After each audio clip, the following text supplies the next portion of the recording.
What's good, everybody? Welcome back to Hope Views, and today we're going to be talking about the Adam Project. We're going to be reviewing it in a non-spoiler way, so subscribe to the channel if you'd like to see movie reviews, trailer reactions, TV show reviews, just hearing all kind of different stuff about TV shows and movies, as well as Firearms Friday and anything else we managed to fit in here on the channel.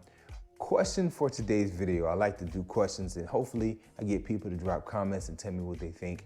If you've seen the Adam Project, do you feel like this is one that could have or should have done well in theaters? Because I feel like it could have done well in theaters, and I do believe the word of mouth about this one will be mostly positive, as I did very much enjoy the movie.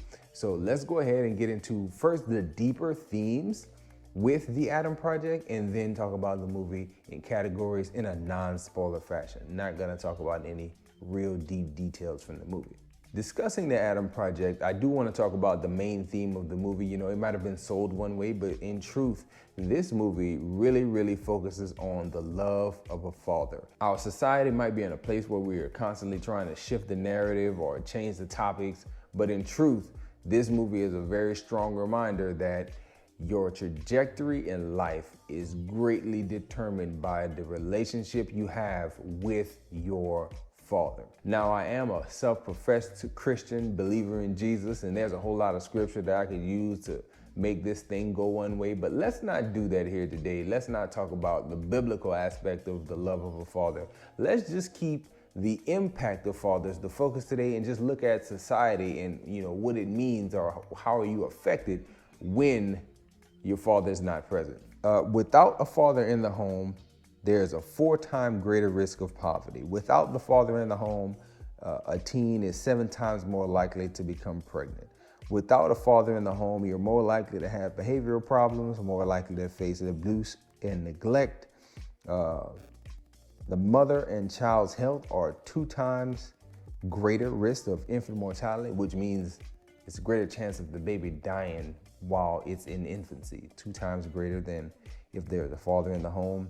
A person is more likely to have drug and alcohol abuse, more likely to go to prison, 2 times more likely to suffer obesity, more likely to commit crime, and 2 times more likely to drop out of high school. These stats are as of 2021, so very recent stuff. This study has been going on pretty continuously since 1960. I'll provide a link in the description. So we see the impact of a father on the lives of his children and the family and such.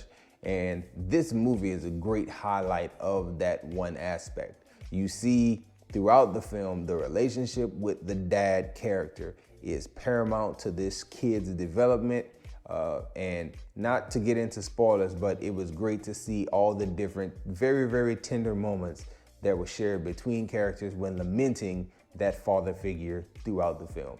So let's go ahead and talk more about the movie specifically before we get into our categories. First and foremost, you have to understand that this movie is time travel done right. Very right. I feel like the story is good because all these characters in the movie have a great emotional connection, and because of that emotional connection, it gives way to really powerful performances, at least in my opinion. The action throughout the movie was done very well, although PG-13 and there's a one-note villain throughout it, but the one-note villain is not the focus, and that's all that villain really needed to do throughout the movie. So it's fine that that is all that villain did. My biggest takeaway from the movie is the fact that this is a Netflix film that does not feel like a Netflix film. Most of the Netflix releases that I watch tend to be on a lower tier than most of the stuff that we see in theaters. But I feel like, again, reinforcing that question, I do feel like this is a movie that could have had a theatrical run and probably would have made some money for the company that released it. So that's just where I fall on it. I'm very favorable. I give the thing an 8.2, and it's not even on like a low tier in my mind. It's one of the ones that can stand up next to most other films. Very good movie. Let's talk about that story. I give the story a 10 out of 10 for all the aforementioned reasons, mainly because, you know, it's the importance of the father figure in the lives of his family, and it's done with a time travel twist, and that time travel is done so well.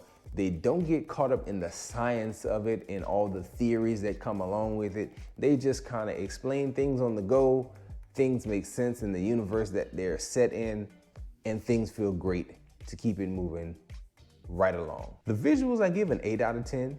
The action was good. The flight scenes where there's like a jet flying, those flight scenes were incredible to me. But the de-aging that they used on Catherine Keener, it was bad.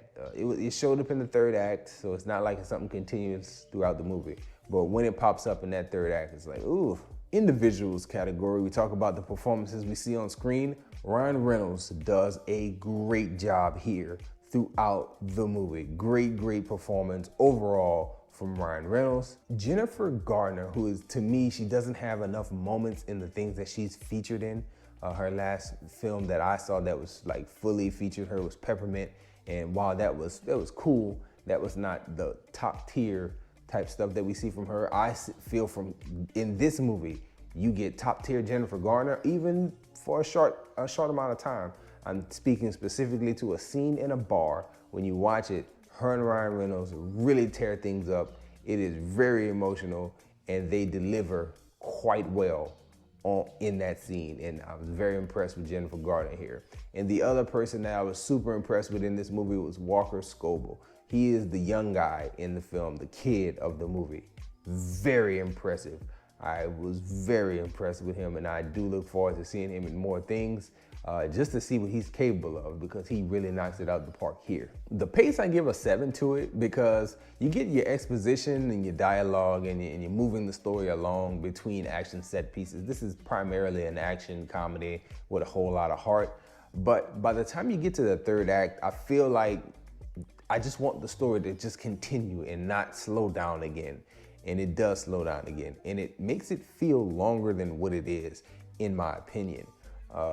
If you haven't seen it yet and you're wondering where that pacing issue comes in, for me, it's right around the time the Mark Ruffalo character shows up.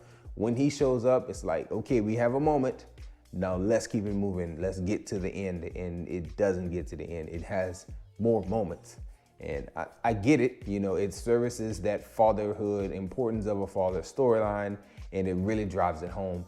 But I feel like it was handled well before that. So those moments, not gonna call them unnecessary, but it just feels like it drags just a little bit at the end. So we're gonna say a 7 out of 10 for the pace. Nice overall runtime, but still 7 out of 10 on the pace. Entertainment value is a 9 out of 10. Action comedy with a whole lot of heart is one of those things that most people can jump on board with. I very much enjoyed it. I have not many complaints about the movie from an entertainment aspect. You're gonna be pretty entertained. From the visuals to the action to the performances, it's very good. Rewatchability, I give it a 7 here because it's PG-13 action, so there's things that are going on that you're gonna wanna see again just because it's entertaining to look at, as well as it's PG-13 and it's something you can have on at any time of the day in most households. So I'm very high on the rewatchability of it. I actually plan on going back and looking at that ending part again because I liked portions of the movie that came in that last 45 minutes. I feel like it's something I want to revisit just to see if I missed anything, and also to see how I truly feel about some of that de-aging stuff that I talked about. So very good movie. Liked the rewatchability of it, liked the overall feel and theme of it, the fact that it's, again, so family, fatherhood driven. Yeah, and if you follow the channel and you follow my works, we're doing a blog and we're dropping different things on the blog, and we're gonna do a blog about this, about that fatherhood aspect, talking about it from a spiritual perspective. Here we're just talking about society in general. So if you want to hear the spiritual side of it, or you want to read and get more information about the spiritual aspects of that fatherhood role, check out the blog, link in the description below. Anyway, that's all we have for this here video, man. Enjoy yourself, guard your heart, and go watch something good.